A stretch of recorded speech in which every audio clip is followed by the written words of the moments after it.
Hi friends, শুভ দুপুর। Beauty Bengali ব্লগে সবাইকে ওয়েলকাম জানিয়ে আবারও আমার একটা মিনি ব্লগ নিয়ে চলে এসেছি। তো তোমরা সবাই কেমন আছো? আমি তো খুব ভালো আছি। এই যে বাইরে বৃষ্টি হচ্ছে, টিপ টিপ টিপ টিপ করে, তখনই রোদ তখনই বৃষ্টি।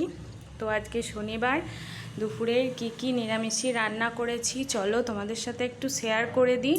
তো সব রান্না কমপ্লিট হয়ে গেছে, এদিকে সমস্ত ধোয়া মাজা সব কিছুই কমপ্লিট, ক্লিন করে নিয়েছি। ঘড়ির কাঁটায় এখন 12:30 মতো বাজছে। তো কি রান্না করেছি একবার দেখে নাও। এখানে আছে ভাত, পটল ভাজা, এখানে আছে তিলের বড়া, আর এটা একটু ঝুরঝুরো টাইপের করে নিয়েছি, এরকম আটো আটো হচ্ছিলো না, ওই জন্য ওটা ঝুরঝুরো করে নিয়েছি। আর আছে বাঁধাকপির তরকারি, এই যে বাঁধাকপির তরকারি নিরামিষ করে। আর আছে ঝিঙে দিয়ে মুগের ডাল, ঝিঙে টমেটো সব দিয়ে মুগের ডাল করেছি। আর আছে শেষ পাতে পেঁপের চাটনি।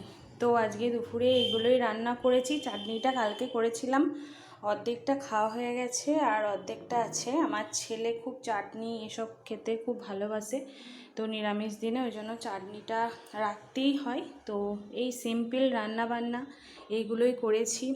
ফ্রেন্ড, যদি আমার ভিডিওটা ভালো লাগে অবশ্যই লাইক, কমেন্ট, শেয়ার আর চ্যানেলটা অবশ্যই সাবস্ক্রাইব করো, আমার পাশে থেকো। দেখা হচ্ছে নেক্সট ভিডিও। এখনকার মতো টাটা, সবাই ভালো থেকো, সুস্থ থেকো।